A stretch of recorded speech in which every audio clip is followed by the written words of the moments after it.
National Weather Service is warning of more dangerous heat today as temperatures in Texas break records. The saying goes, it's not the heat, it's the humidity, but locals admit this feels different. It's super hot. Yeah, it's a little early for it. You know, we usually get these temperatures in June, July, and August, not in May, beginning of May even. CBS News correspondent Omar Villafranca is in the right place in San Antonio this morning, where temperatures are expected to soar into the triple digits today. And Omar, this really isn't expected to let up anytime soon. I hope you're not going to camp out at that water park. You may need to. Well, you know, this heat advisory is supposed to go through the weekend, triple digits. And we're here at Morgan's Wonderland, which is a water park here, and their timing couldn't be any better because they happen to be opening up tomorrow. And this is, when people come out, they obviously find ways to stay cool, have plenty of water on hand, hydrate. And that's what officials are kind of telling people to do. Be aware of these temperatures. Now, people in San Antonio and South Texas, and I'm from San Antonio, triple digits, we're absolutely used to them. I have no problem wearing a long sleeve shirt in this type of weather. But when it comes this early in May, in fact, Tuesday, we broke a record in San Antonio, the second highest recorded temperature on a Tuesday. That raises a few eyebrows because this is the kind of weather we expect in June, July, and August. So they're telling people, be aware, take your precautions, and if you can stay inside, stay inside. Yeah, and Omar, to your point, if it's this hot this early, what does that bode for the grid that will have to power all the AC units and people trying to stay cool all summer? Yep. Well, and keep in mind, this part of the state is a part that's going to have a higher demand. I've been checking grid conditions and talking with people who monitor the grid. They're not expecting any problems as far as being able to put power on the grid and people draw it off the grid. Keep in mind, Texas has its own grid that's not federally regulated. And what's helping, though, is that it's going to be sunny. There's not going to be any clouds, and it'll be slightly windy. So wind and solar, as it does during these times, provides that buffer, that extra energy. So when people are drawing from it, that there'll be plenty of power on the grid for folks.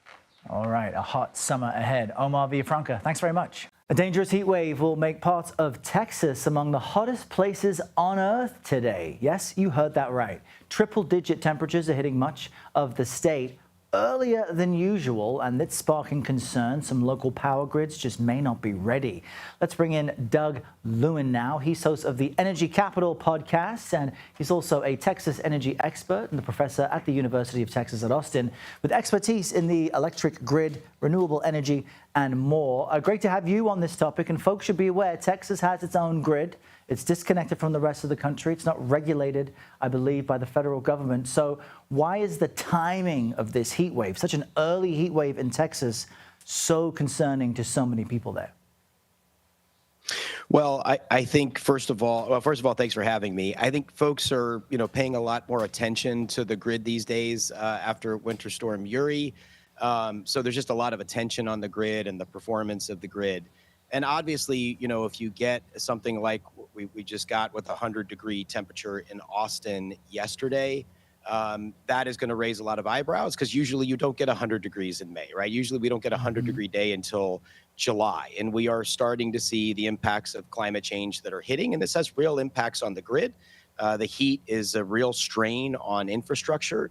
It also limits the amount of time that the thermal power plants, think of like big gas and coal plants, have to go offline for maintenance, just like your car needs maintenance sometimes. These are really big, complicated machines, much more complicated than a car. They need to take months often for maintenance.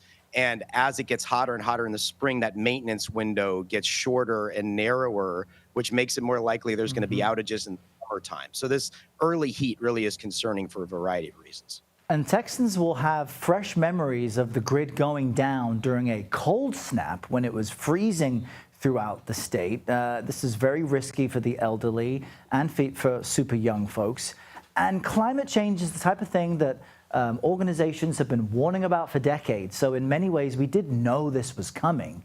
What's your assessment in how prepared the Texas grid is for what we all knew would be grueling or more grueling summers? Well, there is some really good news here, which is that Texas has deployed more utility scale solar than any other state in the United States, and at a faster pace than just about any place in the world. Certainly China and Pakistan and a few other places are deploying more solar, but within the U.S., number one and ranking very high globally as well. So that makes a very, very big difference in the summertime. Obviously, if you think about these heat waves, the hotter it gets, typically the more sunny it is. So Texas now has over 30,000 megawatts of solar. To put that in perspective, the all-time May peak record was set yesterday at about 78,000. So 25 to 30% of the power, all that air conditioning churning all over the great state of Texas, was provided by solar power. And those numbers are increasing too. So that helps with our preparedness. I think where we've really got to sort of dial up the preparedness is on the distribution grid, because it really needs hardening, because when it gets hot, things start to sort of, melt down, right? That heat day after day, week after week, month after month puts a lot of strain on infrastructure. And I don't think we're ready for that yet. Yeah, at the very least, you got those solar panels, though. I know my mom in Arizona had to put some on her roof as well to help with the energy bill. We all will need them soon. Doug Lewin, we appreciate you joining us. Thanks so much. Thanks so much for having me.